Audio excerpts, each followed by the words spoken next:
One huge problem we've had is that background checks have been limited in scope in the sense that you could buy a gun through a private sale that didn't have to go through a background check. These gun shows. Yeah, gun shows or just online.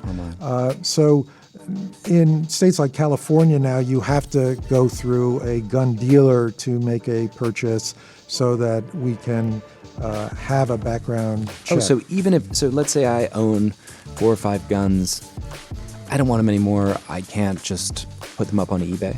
Yeah, that's right. It's got the transfer has to go through a licensed gun dealer, and that would be a good first step. But I still think we have to go further. We have to take the people like Aaron Alexis. He's a guy who killed, I think it was 12 people at the Washington Navy shipyard a few years ago. And he at one point shot through the roof of his apartment building because his neighbor up above was making too much noise. Wow. He then went out on the street one day because someone was making too much noise on the street and shot 4 tires out of a car. And yet he was not entered into any prohibition so that the background check that could have screened him out if that information I hear about such minor things, putting people in jail for long periods of time.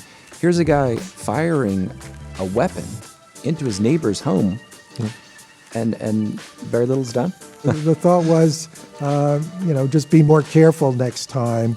But these are the things that should get you put on a prohibited purchaser list. And while the NRA hates to limit gun sales to people, we do have to think about issues of public safety.